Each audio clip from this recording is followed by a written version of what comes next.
नमस्कार दोस्तों, मैं राकेश कुमार एक बार फिर से प्रोटोन टेक्निकल क्लासेस के ऑनलाइन मंच पर आपका हार्दिक अभिनंदन करता हूं। दोस्तों, आज हमने अपने चैनल पर 1000 सब्सक्राइबर पूरे कर लिए हैं और ये हैं सब्सक्राइबर मेरे नहीं है, आपके हैं, आपके साथ से हैं, आपके प्यार से हैं। और ऐसा ही प्यार आप बरकरार रखें, ऐसी ही उपलब्धियां हमें दिलाते रहें और यही प्यार आप हमें दिखाते रहें। ठीक है दोस्तों, हम आगे भी आपको इसी प्रकार मोटिवेट करते रहेंगे, इसी प्रकार के अच्छी अच्छी वीडियो डालते रहेंगे जो आपके बिल्कुल कामयाबी और बिल्कुल एग्जाम की दृष्टि से समझ में आने वाले होंगे। आपको किसी भी प्रकार की कोई कमी लगे तो आप कमेंट बॉक्स में जाकर आप जरूर उसका सुझाव दें, जिससे कि उस कमी को अपन दूर कर सके। आपको जिस भी प्रकार का टॉपिक पढ़ना हो, किसी भी प्रकार का हो, चाहे वो पॉलिटेक्निक लेवल का हो, चाहे आपका आईटीआई लेवल का हो, दोनों को अपन सोल्व करने की कोशिश करेंगे, उसको आप समझाने की कोशिश करेंगे और अच्छे तरीके से। तो हमने लास्ट वीडियो में बात की थी अपने पावर फैक्टर के बारे में, और पावर फैक्टर के बारे में मैंने काफ़ी अच्छी तरह से, काफ़ी अच्छे हद तक पढ़ाया था और उसको काफ़ी अच्छे तरीके से उसको एक्सप्लेन किया था। किस प्रकार करंट और वोल्टेज के मध्य अंतराल आता है, क्यों आता है, डीसी में क्यों नहीं आता, एसी में क्यों आता है, ये अपन ने पढ़ लिया था। तो पावर फैक्टर अगर फिर भी नहीं समझ में आए तो एक बार फिर से वीडियो को देखें। अगर उसमें आपको कुछ लगे तो आप कमेंट बॉक्स में जरूर डालें। आज अपन पढ़ने वाले एक नए टॉपिक के बारे में, एक नए सिरे से, जिसका नाम है रेजोनेंट परिपथ।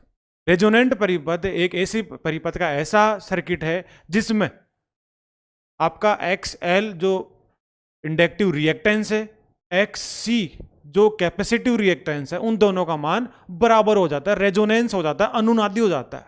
उस कंडीशन को अपन क्या कहते हैं? रेजोनेंस। उसी के बारे में अपन आज पढ़ने वाले हैं। तो ठीक है, सबसे पहले स्टार्ट करते हैं अपन।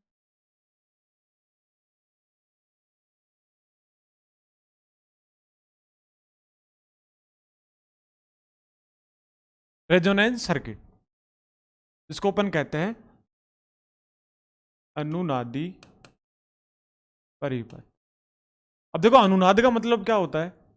अनुनाद का मतलब होता है जब दो चीजें बराबर हो जाती है, रेजोनेंस हो जाती है, उसको अपन कहते हैं अनुनाद। अनुनाद में अपन दो तरीके से पढ़ते हैं। अनुनाद दो प्रकार का होता है, एक श्रेणी अनुनाद, एक समानांतर अनुनाद। तो अनुनाद का मतलब क्या हुआ? जब आपका एसी परिपथ में इंडक्टिव रिएक्टेंस कैपेसिटिव रिएक्टेंस के बराबर हो जाता है। अब देखो, इंडक्टिव रिएक्टेंस जिसको अपन एक्स एल से दिखाते हैं, बराबर कैपेसिटिव रिएक्टेंस को जिसको अपन एक्स सी से दिखाते हैं। अगर इन दोनों का मान बराबर हो जाता है, इसका मतलब यह है कि यह परिपथ क्या हो चुका है? आपका रेजोनेंट हो चुका है। अब इसमें एक्सएल और एक्सी का मान अगर बराबर हो गया, उस कंडीशन में किन किन चीजों के ऊपर प्रभाव पड़ता है, किस चीज का मान बढ़ता है, किस चीज का मान घटता है, और इस कंडीशन में फ्रीक्वेंसी क्या होती है, फ्रीक्वेंसी निकालने का फॉर्मूला क्या होता है, इसमें जेड का मान कितना होता है, धारा का मान कितना होता है, कोस फाई का मान कितना होता है, ये चीज अपन पढ़ने वाले हैं। इन्हीं में से आपके सवाल बनेंगे डेफिनेटली। ये 4 या 5 है टॉपिक जिनमें वो सवाल बनाता है। एक रेजोनेंट परिपथ में, चाहे वो श्रेणी हो चाहे समानांतर हो, बनने वाले सवाल उसमें यही है कि उसमें फ्रीक्वेंसी का मान कितना होता है, उसमें इंपिडेंस का मान कितना होता है, प्रतिरोध का मान कितना होता है, धारा कितनी होती है, ठीक है, और उस परिपथ को अपन किस नाम से जानते हैं, उसके अन्य नाम भी क्या होते हैं। तो आपकी हेडिंग है आपका रेजोनेंस परिपथ। अनुनादी परिपथ किसे कहा? दोबारा परिभाषा बता रहा हूं। जिस परिपथ में एक्स एल जिसको अपन इंडक्टिव रिएक्टेंस कहते हैं, एक्स सी जिसको अपन कैपेसिटिव रिएक्टेंस कहते हैं, दोनों का मान अगर बराबर हो जाता है, उस कंडीशन को अपन कहते हैं रेजोनेंट परिपथ। और जिस फ्रीक्वेंसी पर यह दोनों बराबर होते हैं, उस फ्रीक्वेंसी को अपन क्या कहते हैं? Resonant frequency. ठीक है, तो परिपथ किसे कहा? जिसमें एक्स एल और एक्स सी का मान बराबर हो जाए, उसको अपन ने क्या कहा है? रेजोनेंट परिपथ। और जिस फ्रीक्वेंसी पे यह मान बराबर होते हैं, उस फ्रीक्वेंसी को अपन क्या कहते हैं? Resonant frequency. तो ये अपन बात करने वाले अगले अपने पहले परिपथ में, जिसका नाम है श्रेणी रेजोनेंट परिपथ। ठीक है, रेजोनेंस परिपथ का मतलब समझ में आ गया, जिसमें एक्सएल और एक्ससी का मान बराबर हो जाता है। अब सबसे पहला टॉपिक अपना उठाया अपने सीरीज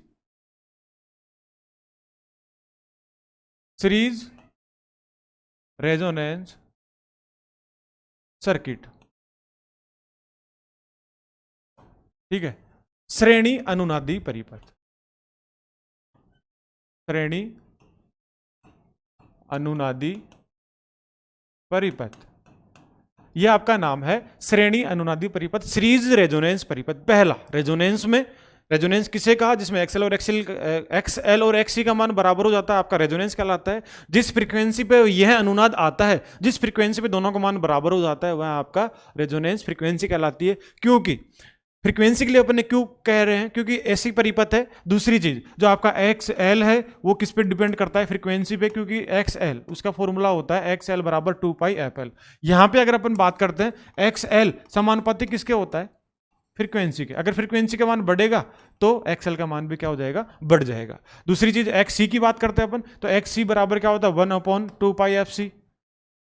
यहां से अगर फ्रीक्वेंसी का मान बढ़ता है तो एक्सी का मान क्या हो जाएगा? घट जाएगा। मतलब कैपेसिटर में अगर फ्रीक्वेंसी बढ़ती है तो एक्सी का मान घटता है, अगर इंडक्टर में फ्रीक्वेंसी का मान बढ़ता है तो एक्स एल का मान, मतलब एक्स एल और एक्स सी है क्या? प्रतिरोध है एक ऐसी परिपथ के। ठीक है, अपने लास्ट वीडियो में बात की थी एल और एक है एक्स एल, सी और एक्स सी दोनों अलग अलग है। एल और सी तो करते क्या है? एल का मतलब इंडक्टेंस, सी का मतलब कैपेसिटेंस। ये करते क्या है? एल किस में आता है? आपका इंडक्टर में, ठीक है, और सी का किस में आता है? कैपेसिटर में। एल का मतलब इंडक्टेंस। इंडक्टेंस किसे कहते हैं? ये मैंने बताया था। इंडक्टेंस होता है जो करंट के मान में होने वाले परिवर्तनों का विरोध करता है, वो आपका इंडक्टेंस कहलाता है। कैपेसिटेंस किसे कहते हैं? जो वोल्टेज के मान में होने वाले परिवर्तनों का विरोध करता है, वो आपका कैपेसिटेंस कहलाता है। लेकिन दोनों में, एक में मैंने कहा एक्स एल, दूसरे में कहा मैंने एक्स सी। ये दोनों क्या है? रिएक्टेंस है, जिसको अपन एक्स से दिखाते हैं। जिसके एल लगा दिया वो इंडक्टर के लिए काम करेगा, जिसमें सी लगा दिया वो कैपेसिटर के लिए काम करेगा। लेकिन ये होते क्या है? रिएक्टेंस। रिएक्टेंस का मतलब होता है प्रतिरोधी होता है, केवल प्रतिरोध होता है। लेकिन कौन सा प्रतिरोध? जो केवल ऐसी परिपथ में बाधा उत्पन्न करता है, केवल फ्रीक्वेंसी के कारण आता है, जो एक्स एल और एक्स सी, फ्रीक्वेंसी होगी तो ये है, फ्रीक्वेंसी होगी तो ये नहीं है। और फ्रीक्वेंसी किस में रहती है दोस्तों? केवल एसी में। डीसी में फ्रीक्वेंसी का मान कितना होता है आपका? 0। ठीक है, तो ऐसी परिपथ में ये बाधा उत्पन्न करते हैं, किस में? धारा में। जैसे प्रतिरोध धारा को रोकता है, प्रतिरोध धारा के मार्ग में बाधा उत्पन्न करता है, वैसे ही एक्स एल और एक्स सी, एक्स का मतलब होता है रिएक्टेंस, और रिएक्टेंस करता क्या है? धारा के मान, जो धारा होती है उसके मार्ग में बाधा उत्पन्न करता है, जैसे प्रतिरोध करता है। तो प्रतिरोध, चाहे आप डीसी की बात करें, प्रतिरोध यहां पे अपन एक्स एल और एक्स सी की बात करें, दोनों प्रतिरोधी है। ये धारा के मार्ग में बाधा उत्पन्न करते हैं, मतलब धारा को रोकते हैं। जैसे आपका प्रतिरोध रोकता है वैसे ही ये रोकते हैं। तो इसी के बारे में बात कर रहे हैं, एक्स एल और एक्स सी। रिएक्टेंस के बारे में बात कर रहे हैं, जब दोनों का मान बराबर हो जाता है वो आपका रेजोनेंस कहलाता है। सबसे पहले अपन पढ़ रहे हैं सीरीज रेजोनेंस परिपथ, जिसमें अपन पढ़ रहे हैं कि सीरीज रेजोनेंस परिपथ में जेड का मान कितना होता है। जेड का मतलब इंपीडेंस का मान। इंपीडेंस कितना होता है? जेड का फॉर्मूला क्या होता है इंपीडेंस निकालने का? जेड बराबर, फॉर्मूला अगर आपको याद है तो जेड बराबर होता है R square plus X L और एक्स सी का अंतर का स्क्वायर। अब अगर अपन परिपथ बनाएं, अगर इसका परिपथ बनाते हैं तो इस प्रकार का परिपथ बनता है इसका।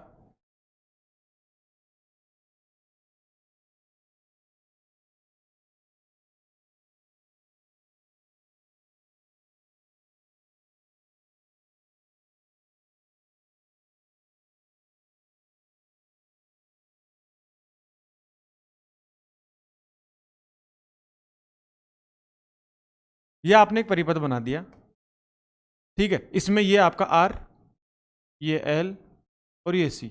एक आर एल सी है परिपथ, जिसमें अपन बात कर रहे हैं एक्स एल, मतलब इसका एक्स एल बराबर किसके हैं? एक्स सी के, ठीक है। इसका एक्स एल किसके बराबर हो गया? एक्स सी के बराबर। अब एक्स एल का मान एक्स सी के बराबर हो गया, तो इस परिपथ की बात करते हैं या रेजोनेंस परिपथ की बात करते हैं। चाहे रेजोनेंस कोई सा भी हो, श्रेणी हो चाहे समानांतर हो, पहला क्वेश्चन क्या बनता है उसका? इसी से अगर अपन देखें एक्स एल माइनस एक्स सी, तो टोटल रिएक्टेंस कितना हो गया? 0। रिएक्टेंस 0 हो गया। इसका मतलब पहला क्वेश्चन इसका यही है कि रेजोनेंस परिपथों में रिएक्टेंस का मान कितना होता है? मैक्सिमम होता है या इकाई होता है या 0 होता है? तो क्या होगा आंसर दोस्तों? 0, क्योंकि रिएक्टेंस दोनों का बराबर होता है। कौन से में? रेजोनेंस परिपथ में। चाहे सीरीज हो चाहे समानांतर हो, आपका जो रिएक्टेंस रहेगा उसका मान क्या रहेगा? 0। तो पहली कंडीशन आपने डायग्राम बना लिया, आर एल और सी आपका ये परिपथ है। इसमें एल और सी दोनों का एक्स एल बराबर क्या है? इसका एक्स सी। दोनों का मान बराबर रहेगा तो रिएक्टेंस का मान 0। तो अगर यहां से पहली कंडीशन अपन निकाल रहे हैं, इस सीरीज परिपथ में जेड निकालना, इंपीडेंस निकालना, तो इंपीडेंस का मान कितना होगा? तो जेड बराबर, यहां से अगर अपन मान रखें, मान रखेंगे तो यहां से अगर अपन देखें एक्सएल का मान किसके बराबर हो गया, एक्सी के। तो अगर दोनों का मान बराबर है तो बराबर रहेगा तो मान क्या बचेगा, क्योंकि ये वाला मान एक्सएल के मान के बराबर है एक्सी का, तो ये हो गया 0, और 0 का स्क्वायर कितना होता है 0। तो यहां बचेगा क्या, केवल z बराबर रूट आर का स्क्वायर। तो यहां पे z बराबर अपन क्या लिख देंगे, अगर अपन z स्क्वायर से ये आपका रूट कैंसिल, तो z बराबर आर। पहली कंडीशन क्या है अपने पास, जब कोई सीरीज रेजोनेंस परिपथ होता है उस परिपथ में z का मान किसके बराबर होता है, r के बराबर। मतलब किसी भी आर एल सी परिपथ में अपन ये कहते हैं कि आर हमेशा न के बराबर या नगण्य के बराबर होता है, कम होता है। इसका मतलब क्या है, अगर आपका आर कम है तो जेड का मान भी क्या रहेगा, कम, क्योंकि यहां पे सीरीज रेजोनेंस परिपथ में जेड का मान किसके बराबर है, आर के बराबर। क्यों है, क्योंकि एक्सएल का मान तो किसके बराबर हो गया, एक्सी के। तो टोटल रिएक्टेंस कितना हो गया इसका, 0। अगर रिएक्टेंस 0 हो गया, इसका मतलब यह परिपथ किस परिपथ की भांति काम करेगा, अगर आपका इंपीडेंस Z है वो R के समान कार्य कर रहा है, तो अगर R के समान कार्य करेगा तो कौन सा परिपथ होगा उसका, आपका कौन सा पावर फैक्टर होगा उसमें। अगर यहां से अगर अपन पावर फैक्टर cos फाई की बात करते हैं तो आपका रेजोनेंस परिपथ जिसमें इंडक्टर भी है, कैपेसिटर भी है और प्रतिरोध भी है। जब कोई परिपथ में इंडक्टर कैपेसिटर आ जाता है तो उसमें पावर फैक्टर आएगा जरूर, लेकिन यहां पर क्यों नहीं आ रहा, क्योंकि परिपथ कौन सा है, रेजोनेंस। उसके बाद में रेजोनेंस परिपथ में Z किसके बराबर हो गया, R के बराबर हो गया। तो R में अगर बात करते हैं तो cos फाई का मान कितना होता है, 1, क्योंकि प्रतिरोध ना तो धारा का परिवर्तनों का विरोध करता है ना वोल्टेज के परिवर्तनों का विरोध करता है। इसका मतलब प्रतिरोध में धारा और वोल्टेज साथ साथ चलती है, और जब धारा और वोल्टेज साथ साथ चलेगी तो पावर फैक्टर कितना होगा, 1। तो इसमें 2 क्वेश्चन बन चुके हैं आपके। पहला क्या बना आपने, Z बराबर R होता है, इसका मतलब Z को अपन क्या लिख सकते हैं, Z मिनिमम। Z मिनिमम लिखेंगे क्योंकि प्रतिरोध क्या होता है आरएलसी परिपथों में, R का मान अपन कम मानते हैं, तो अगर कम मानेंगे तो क्या होगा, आपका Z होगा मिनिमम। इसका मतलब पहला आपके हो गया Z का मान मिनिमम, Z का मान कम, ठीक है। दूसरी चीज आपने क्या निकाली यहां से, अगर यह परिपथ किस परिपथ की भांति काम कर रहा है, प्रतिरोधी परिपथ की भांति, तो परिपथ आपका प्रतिरोधी हो गया, तो पावर फैक्टर क्या होगा आपका, इकाई। तो अगर अपन दूसरा मैं यहां निकाल तो cos फाई कितना हो जाएगा इसका, 1। मतलब यूनिटी आपका इसमें क्या रहेगा, cos फाई रहेगा। प्रतिरोध का मान आपने क्या कर दिया, मिनिमम, cos फाई आपका है कम। तीसरी चीज, प्रतिरोध और अगर धारा में संबंध निकालते तो क्या होता है, अगर प्रतिरोध का मान ज्यादा है तो धारा का मान कम रहेगा, अगर प्रतिरोध का मान कम है तो धारा का मान ज्यादा। तो इस सर्किट में किस चीज का मान कम है, प्रतिरोध आपने क्या कहा, Z क्या कहा, मिनिमम है, तो इसमें धारा क्या रहेगी। तो तीसरा पॉइंट अपन यहां से निकाल सकते हैं इसी से संबंधित, अगर प्रतिरोध कम है तो धारा का मान क्या रहेगा, ज्यादा। तो करंट आपकी क्या रहेगी, ज्यादा या मैक्सिमम करंट रहेगी, क्योंकि अगर इस सर्किट में प्रतिरोध कम, धारा का मान ज्यादा। तो एक सीरीज रेजोनेंस परिपथ में 3 आपकी मुख्य चीजें निकल के आई है। पहली चीज क्या, कि सीरीज रेजोनेंस परिपथ में हमेशा Z का मान क्या होता है, मिनिमम, कम। कम क्यों होता है, क्योंकि एक्सएल का मान किसके बराबर हो गया, एक्सी के, तो टोटल मान हो गया आपका 0। तो ये किसके बराबर बचेगा, केवल प्रतिरोध के बराबर। Z बराबर आपने लिख दिया R, क्योंकि अगर इसको सोल्व करेंगे तो एक्सएल में से एक्सएल घटाएंगे, आंसर आ गया 0, और R का स्क्वायर इसको रूट से काटेंगे तो यहाँ पे केवल R बचेगा। तो Z बराबर R हो गया, और किसी भी आरएलसी परिपथ में R का मान अपन न के बराबर मानते हैं, मिनिमम मानते हैं, तो Z भी क्या होगा इसमें, मिनिमम। मतलब जो इंपीडेंस है AC का कुल प्रतिरोध है, अगर वही कम हो गया तो धारा का मान क्या हो जाएगा, ज्यादा। तो यहाँ पे आपका Z मिनिमम है, तो मैंने कहा कि करंट का मान जो इसकी धारा है वो क्या हो जाएगी इसमें, ज्यादा, वो होगी मैक्सिमम, जितनी है उतनी हो जाएगी। तो Z minimum, I maximum, 2 condition. तीसरी कंडीशन क्या है, कोई सा भी रेजोनेंस परिपथ हो उसमें पावर फैक्टर का मान कितना होता है, इकाई, क्योंकि वह परिपथ, रेजोनेंस परिपथ का मतलब रिएक्टेंस का मान 0। मैंने कहा था विशेष क्वेश्चन है आपका, एक्सेल में से एक्स घट गया, आंसर आ गया 0। तो इसका क्वेश्चन भी आया हुआ है, उसमें पूछा था कि एक रेजोनेंस परिपथ में रिएक्टेंस का मान कितना होता है, प्रतिकार्यता का मान कितना होता है, तो एक्सेल में से एक्स घटा दिया 0, तो आंसर कितना आएगा, 0। अगर किसी परिपथ में रिएक्टेंस है ही नहीं तो वह परिपथ किसकी भांति काम करेगा, प्रतिरोध की भांति काम करेगा। प्रतिरोधी में पावर फैक्टर आपका यूनिटी होता है, ठीक है।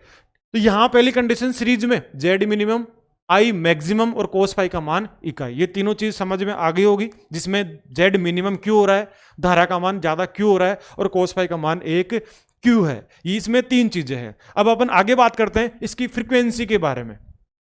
इसकी फ्रीक्वेंसी का मान कितना होगा, सीरीज रेजोनेंस फ्रीक्वेंसी। मैंने कहा जिस फ्रीक्वेंसी पर आपका एक्सएल का मान एक्सी के बराबर हो जाता है उस फ्रीक्वेंसी को अपन क्या कहते हैं, रेजोनेंट फ्रीक्वेंसी। तो उस रेजोनेंट फ्रीक्वेंसी के बारे में अपन जान रहे हैं। रेजोनेंस फ्रीक्वेंसी, रेजोनेंट फ्रीक्वेंसी इसका फॉर्मूला देखेंगे अपन। रेजोनेंट फ्रीक्वेंसी बराबर क्या होता है, ठीक है। तो फॉर्मूला अपने पास क्या है, रेजोनेंस फ्रीक्वेंसी बराबर अपन ने क्या क्या, एक्स एल बराबर क्या होता है, एक्स सी।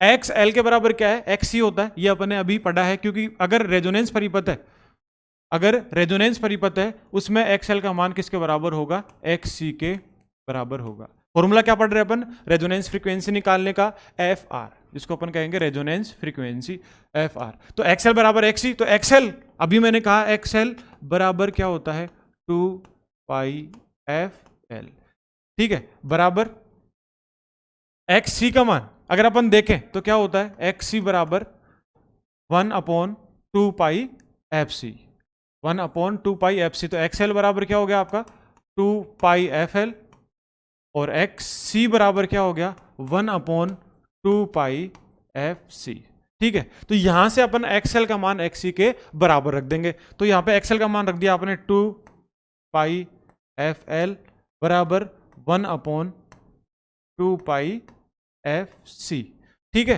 1/2 पाई एफ एल बराबर 1/2 पाई एफ सी। एक्सएल का मान रख दिया, ये एक्स सी का मान रख दिया 1/2 पाई एफ सी। ये आपको रिएक्टेंस के फॉर्मूले हैं एक्सएल और एक्स सी के मान के। यहां से अपन मान किसका चाहिए, आपको फ्रीक्वेंसी का मान चाहिए, तो फ्रीक्वेंसी को अपन एक जगह कर लेते हैं, और यहाँ पे 2 पाई एल 2 पाई सी अपन इसको इस तरफ लेके आते हैं। तो अगर अपन इसको इस तरफ लेके आएंगे तो यहाँ पे ये बन जाएगा आपका एफ स्क्वायर। यहां से भी फ्रीक्वेंसी को यहां लेके आता हूं, तो यहां पहले से एक फ्रीक्वेंसी है, एक फ्रीक्वेंसी यहां से आ गई, तो ये हो गया एफ स्क्वायर बराबर ये 2 पाई, यहां से अपन इसको ले लेंगे 1/2 पाई, और 2 पाई कितना हो गया, 4 पाई स्क्वायर, ठीक है। 2 पाई और 2 पाई 4 पाई स्क्वायर, और साथ में क्या है, एल इंटू सी। एफ स्क्वायर बराबर क्या बन गया, क्योंकि एफ इसको अपन यहां ले आए, ठीक है, 2 पाई एल को अपन यहां लेके आ गए, तो पहले से यहां पे 2 पाई सी था, यहाँ पे 2 पाई एल है, तो यहाँ पे हो जाएगा 4 पाई स्क्वायर एल इंटू सी। तो एफ स्क्वायर बराबर ये बन गया। अब दोनों तरफ अपन क्या करते हैं, रूट करते हैं, तो रूट करेंगे तो यह हो जाएगा आप एफ स्क्वायर का रूट बराबर, इसको अपन क्या करेंगे, पूरे को रूट में लेंगे 1/4 पाई स्क्वायर एल इंटू सी। इसको आपका क्या कर दिया, पूरे का रूट कर दिया, दोनों तरफ रूट कर देंगे तो ये तो क्या हो जाएगा, इसका इससे ये क्या हो जाएगा, रूट कैंसिल। तो एफ आर बराबर यहाँ पे क्या बचेगा, एक का रूट कितना होता है, एक, अगर इसको हटाएंगे तो, और 4 का कितना हो गया 2, ये कितना हो गया पाई, और एल और सी को अपन ऐसे कैसे इसके रूट के अंदर लिख देंगे, तो ये हो गया आपका एल इंटू सी। तो ये हो गया आपका रेजोनेंस फ्रीक्वेंसी का फॉर्मूला, एफ आर बराबर 1/2 pi under root L C. कई बार पूछा गया हुआ सवाल है कि रेजोनेंस फ्रीक्वेंसी अगर सीरीज रेजोनेंस फ्रीक्वेंसी है या समानांतर रेजोनेंस फ्रीक्वेंसी, उसका फॉर्मूला क्या होता है, एफ आर बराबर 1/2 pi under root L C. समानांतर में कुछ एक पॉइंट अलग होता है जो आपको बता देंगे साथ में, लेकिन अगर कॉमन बात करें तो रेजोनेंस फ्रीक्वेंसी का फॉर्मूला एक ही होता है, एफ आर बराबर 1/2 pi under root L C. किसी विशेष कंडीशन में पूछता है समानांतर का, क्योंकि समानांतर में एक चीज थोड़ी सी अलग रहती है, जिसको अपन जब समानांतर रेजोनेंस पढ़ेंगे उस वक्त अपन ले लेंगे, लेकिन उसमें भी जब अपन एक आर को नगण्य मान लेते हैं, उसके बाद में एफ आर का मान यही आता है, रेजोनेंस फ्रीक्वेंसी का मान यही आता है, एफ आर बराबर 1/2 pi under root L C. तो अपन ने 4 चीजें निकाल ली है, जेड का मान, धारा का मान, कोस फाई का मान और रेजोनेंस फ्रीक्वेंसी का मान। ये सभी मोस्ट क्वेश्चन है आपके रेजोनेंस फ्रीक्वेंसी के, कोई सा भी क्वेश्चन इसमें से पूछा जा सकता है, ठीक है। तो रेजोनेंस फ्रीक्वेंसी का मान एफ आर बराबर 1/2 pi under root L C आ गया है, ठीक है। तो यहां तक ये बात कंप्लीट। अब इसके बाद में अपन देखते हैं कि रेजोनेंस फ्रीक्वेंसी के नाम और क्या क्या हो सकते हैं। तो रेजोनेंस फ्रीक्वेंसी को अपन और क्या कहते हैं, तो इसके अन्य नाम भी अपने पास सीरीज रेजोनेंस परिपथ है, उसको अपन अन्य नामों से भी जानते हैं। उसके जो वर्किंग होती है उस वर्किंग के आधार पे अपन ने कह दिया कि हाँ, अगर ये इस प्रकार का दिख रहा है, इस प्रकार का कार्य कर रहा है, तो इसके नाम ये भी हो सकते हैं।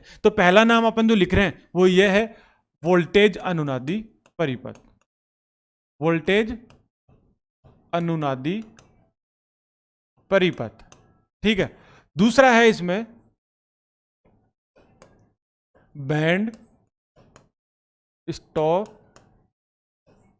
परिपथ, बैंड स्टॉप परिपथ, बैंड स्टॉप सर्किट, ठीक है। पहला हो गया वोल्टेज अनुनादी परिपथ, दूसरा हो गया बैंड स्टॉप परिपथ, और तीसरा इसका स्वीकारक परिपथ, एक्सेप्टर ये कई बार पूछा गया सवाल है, स्वीकारक परिपथ। ठीक है, एक्सेप्टर परिपथ, तो 3 नाम हो गए इसका, वोल्टेज अनुनादी परिपथ, बैंड स्टॉप परिपथ और स्वीकारक परिपथ। 3 नामों से इसको जाना जाता है, इसके अलावा भी, क्योंकि सीरीज रेजोनेंस परिपथ है तो उसमें बाकी चीजें तो अपने पढ़ ली, इसके अलावा जो विशेष क्वेश्चन है वो यहां से और बनते हैं। उसमें पावर फैक्टर, धारा, जेड इंपिडेंस है, उसका रिएक्टेंस, उसके अलावा यहां से इसके सवाल बनते हैं वोल्टेज अनुनादी परिपथ, बैंड स्टॉप परिपथ और स्वीकारक परिपथ। इन नामों से जाना जाता है। लेकिन ऐसा क्यों, ऐसा अपन क्यों करते हैं, ये नाम अपन ने क्यों दिए, ऐसा अपन पढ़ेंगे नेक्स्ट वीडियो में। यहां अभी इतना ही, नेक्स्ट वीडियो में बात करेंगे इनके बारे में, इसी सीरीज रेजोनेंस परिपथ के बारे में, और तीनों को एक ग्राफ के माध्यम से समझेंगे कि रेजोनेंस परिपथ से फ्रीक्वेंसी का मान ज्यादा होने पर, रेजोनेंस फ्रीक्वेंसी से फ्रीक्वेंसी का मान कम होने पर परिपथ किस प्रकार का व्यवहार करता है। और ये कई बार पूछा गया सवाल है, तो ये सारे आपके इंपॉर्टेंट और विशेष क्वेश्चन है। इसमें 3 तो ये अपने ये हो गए, और लास्ट मैंने कहा कि रेजोनेंस फ्रीक्वेंसी से फ्रीक्वेंसी का मान ज्यादा होगा या इससे कम होगा तो परिपथ आपका किस प्रकार का व्यवहार करेगा। तो ये सारी बातें अपन पढ़ेंगे नेक्स्ट वीडियो में। ठीक है दोस्तों, तो चैनल को लाइक और सब्सक्राइब जरूर करें, ज्यादा से ज्यादा इसको प्रसारित करें, जिससे कि अपना चैनल मोनेटाइज हो सके। ठीक है, तो आपका प्यार और व्यवहार आपका इसी प्रकार हमारे साथ बना रहे। नेक्स्ट वीडियो के साथ बात करेंगे इन टॉपिकों के बारे में। धन्यवाद।